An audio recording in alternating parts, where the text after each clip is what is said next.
Hello students, मैं Sajid sir. आज हम लोग क्लास 8 उर्दू बुक का चैप्टर 5 हॉकी और हॉकी का जादूगर को पढ़ेंगे। इस चैप्टर में हॉकी का इतिहास पूरा बताया गया है। इतिहास को उर्दू में माजी बोलते हैं। और हॉकी का जादूगर किन्हें कहा जाता था? मेजर ध्यानचंद को। तो उनका पूरा बायोग्राफी इसमें दिया गया है। तो चलिए शुरू करते हैं। फुटबॉल, वॉलीबॉल और क्रिकेट की तरह हॉकी भी मैदानी आउटडोर खेल है। कहते हैं कि कदीम यूनान और ईरान में हॉकी से मिलता जुलता एक खेल खेला जाता था। मैक्सिको में पड़ोसी कबीले दोस्ताना माहौल में एक दूसरे को इस खेल की दावत देते। खेल तुलु आफ्ताब से गुरूब आफ्ताब तक चलता था। गोल कई कई मील के फासले पर होते और हर टीम में तकरीबन 1000 खिलाड़ी होते थे। खेल इतने जंगली अंदाज में खेला जाता कि कभी कभी खिलाड़ियों के सर फट जाते और हाथ पांव तक टूट जाते थे। सदियों बाद हॉकी का खेल फ्रांस में हॉकेट के नाम से शुरू हुआ। 15वीं सदी ईस्वी में ये रुदबारे इंग्लैंड की चैनल पार करके इंग्लैंड पहुंच गया। वहां उसका नाम हॉकी रखा गया। इंग्लैंड ही में इस खेल के जाब्ते बनाए गए। स्कूल के लड़के जंगलों से छड़ियां काटते और उनको मोड़कर गेंदों से हॉकी खेलते। इब्तिदा में खिलाड़ियों की कोई तादाद मुकर्रर न थी।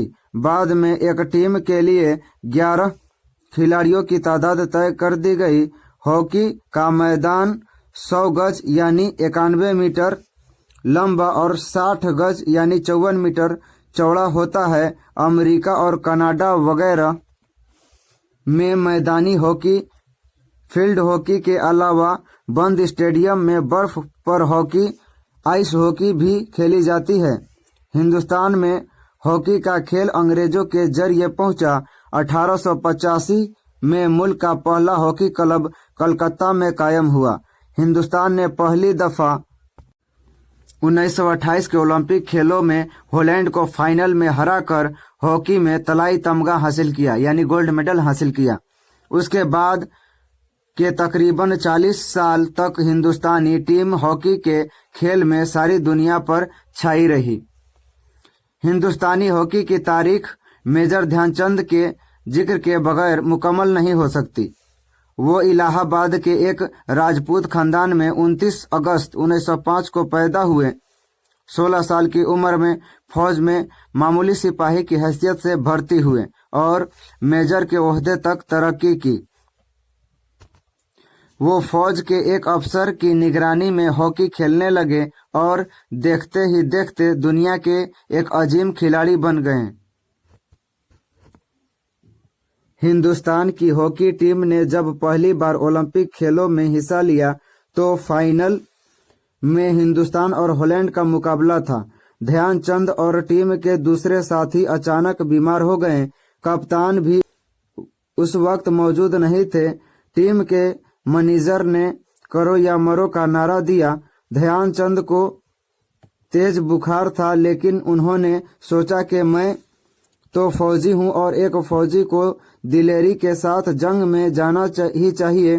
चुनांचे हिंदुस्तानी टीम तमाम ताकत बटोर कर मैदान में कूद पड़ी।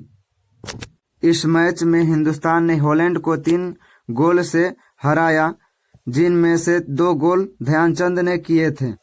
1936 के बर्लिन ओलंपिक मुकाबलों में ध्यानचंद को हिंदुस्तान की हॉकी टीम का कप्तान चुना गया।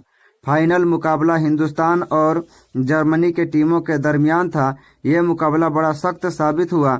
मैच के दरमियान गेंद हर वक्त ध्यानचंद की हॉकी स्टिक के साथ चिपकी रहती थी।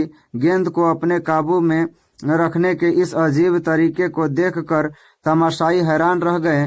मुकाबले का इंतजार करने वाले कुछ लोगों को ये शक होने लगा कि कहीं ध्यानचंद की स्टिक में कोई ऐसी चीज तो नहीं लगी है जो गेंद को अपनी जानिब खींचे रहती है।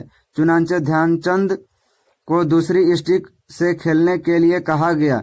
दूसरी स्टिक से भी ध्यानचंद ने धड़ाधड़ गोलों का तांता बांध दिया। अब जर्मन हक्काम को यकीन हो गया कि जादू स्टिक का नहीं बल्कि ध्यानचंद की लचकदार और मजबूत कलाइयों का है। वहां के तमाशाइयों ने उसी वक्त से ध्यानचंद को हॉकी का जादूगर कहना शुरू कर दिया। उस ओलंपिक में हिंदुस्तानी टीम ने कुल 38 गोल किए, जिनमें से 11 अकेले ध्यानचंद ही ने किए थे।